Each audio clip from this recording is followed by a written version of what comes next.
Hello everyone, welcome back to my channel. I hope you all are doing well in your life. So, in this video, I'll be sharing my own experience, my own contractual experience as TGT English and Pgt English. And I am Dipansha. I have worked in KVS on contractual basis for 8 months. So, I have been to multiple KVS contractual interviews. So, I have some idea that what they can ask in the final KVS NVS interview, and I have noted down some questions which they asked me in my previous interviews. Okay, so first of all, outfit. So you can wear a suit or a sari. Okay, both are fine. You can wear any of these, like a sari, a suit, and it totally depends on you what type of person you are and in which you feel comfortable, in a sari or in a suit. Okay, so outfit is done. Then you have to enter the room. After entering the room, you have to greet everyone that good morning, good afternoon. Okay, after greeting everyone, they will ask you to sit down, and you have to calmly sit down, and you have to wear a little smile on your face. That's it. And yeah, first of all, you have to be calm, relaxed, and be very confident. So you have to make yourself comfortable, and you have to feel very relaxed, calm, and you have to wear a little smile on your face. Okay, then they will start questioning, and they will ask anything related to your subject, to your graduation, subjects in graduation, subjects in post graduation, subjects in B.Ed, subjects in 11-12, like books in 11-12. They can ask you questions related to your subjects, BA, B.Ed, post graduation, CTET, and 11-12 books also. Okay, so I have these questions. So first of all, they can ask you to introduce yourself. So you have to introduce yourself, and in your introduction, you have to keep it very short and very precise also. In your introduction, you can tell your name. Then you can tell your schooling, about your graduation, post graduation, B.Ed, and you can tell them any achievement of yours, and if you have any achievement in sports or in academics, any type of award, you can tell them any achievement. Then you can tell them hobby or your work experience. Okay, so the sequence of your introduction is, first of all, you have to tell your name, then your city, which city you belong to, then your schooling, graduation, post graduation, B.Ed, then your work experience. If you have any work experience, you can tell them. Then your any hobby, any achievement, if you have any achievement, if you have any award, you can tell them. Okay, so after your introduction, and make sure your introduction is very precise and concise. After introduction, they start questioning. They can ask anything related to your subject. And so what they have asked me in my previous contractual interviews, so I have this list. So first of all, they asked me about 11-12 books. 11-12 books, like what are the books in 11 and 12, and they have asked me that you must have prepared question paper of class 6, 7, 8, 9, 10. So you have some knowledge about this. So yeah, I have told them that yeah, I have made question papers of these classes. Then they asked me that how many sections are there, and weightage of each section, like reading section, writing section, and total marks. So basically they asked questions about the question paper, like how many sections are there and weightage of each section. Then they asked me about 11-12 books, 10th class books.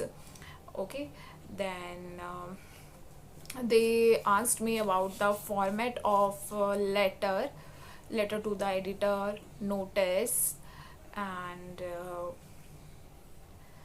okay, and literary device, all the literary devices, they asked me um, about pun, personification, irony. So basically there are three types of irony. So they asked me question about irony, what is pun, what is personification, what is alliteration. So they asked me these questions, and they asked me about format of diary.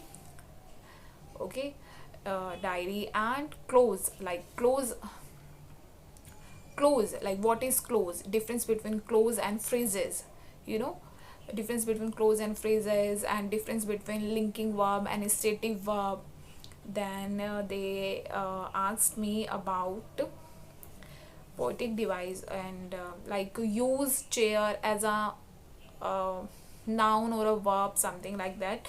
And what is difference between poem and prose, recent novel you have read, and structure of NEP. So I have to tell them structure of NEP.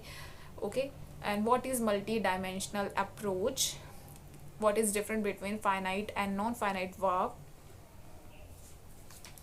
Or they actually asked me about okay, so they asked me about dangling modifier. They gave me one sentence, and the sentence was walking down the road, trees looked beautiful. So I have to correct this sentence, walking down the road, trees looked beautiful. So I answered them that I have corrected this sentence. And I said to them that the correct sentence is, while walking down the road I saw beautiful trees. So the answer uh, was correct, I think. Okay, this answer was correct. While walking down the road I saw beautiful trees. Okay, another question they asked me, what is a note making, what is a difference between acronym and abbreviation. And they asked me about lost child, noun, die, format, speech, format, adverb.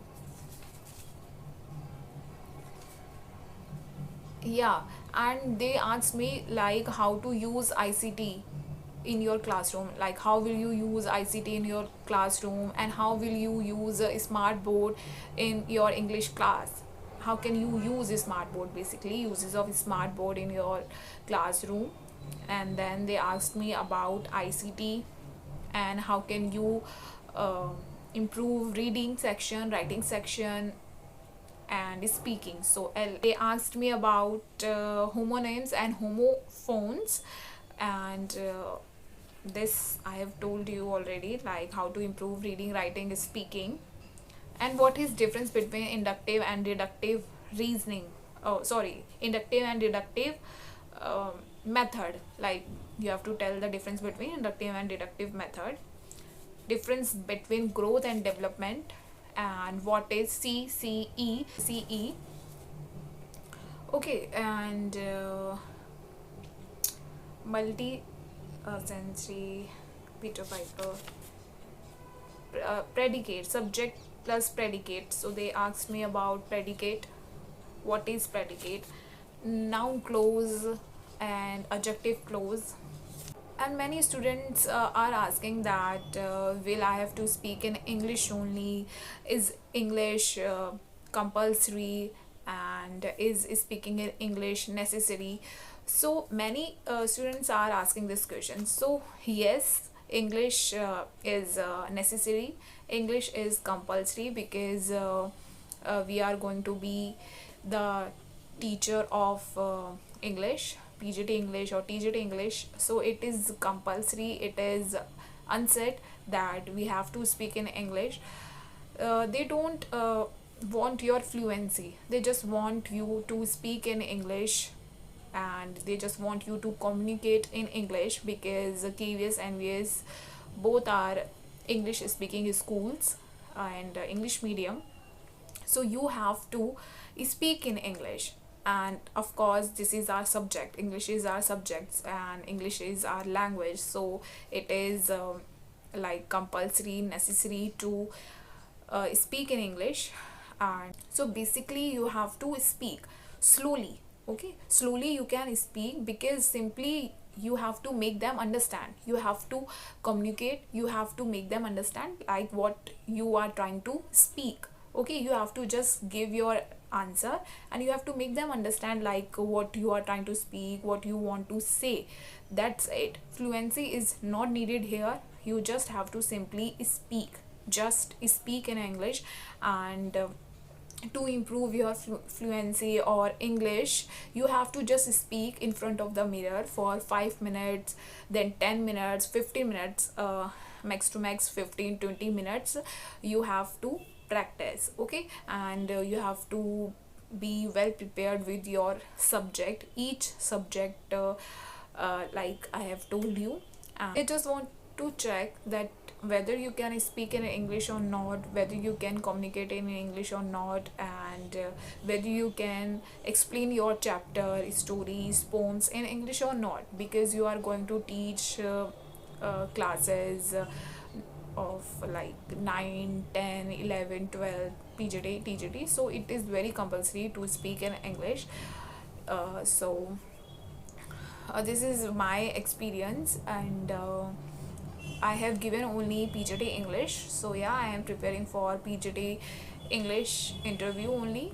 You have to be well prepared with your graduation subjects, post graduation subject, B.Ed subject, 11, 12 books or 10th books. What are the, what is the marking scheme, what is the pattern, and how many sections are there in your question paper, like 10th question paper, 11, 12 question paper. So you have to be aware with everything. um, don't need to buy any uh, batches, don't need to buy any interview batches, interview class. Simply you can do one thing, that you have to speak in front of the mirror for 5 minutes, 10 minutes on some random topics. You have to speak and you can record yourself. Okay, you can record yourself, and you can, you know make an atmosphere that you are uh, going to give your interview. You are sitting in the room and your interviewers are taking your interview, they are asking some questions and then you are replying to them, you are answering. You can imagine, you can create this atmosphere in your room. And simply you can do one thing, that you have to record questions on your phone, and then one question you have to listen to the question, then stop the recording, then you have to answer. Then again you have to play the button, you have to play the recording, and after listening to the question, just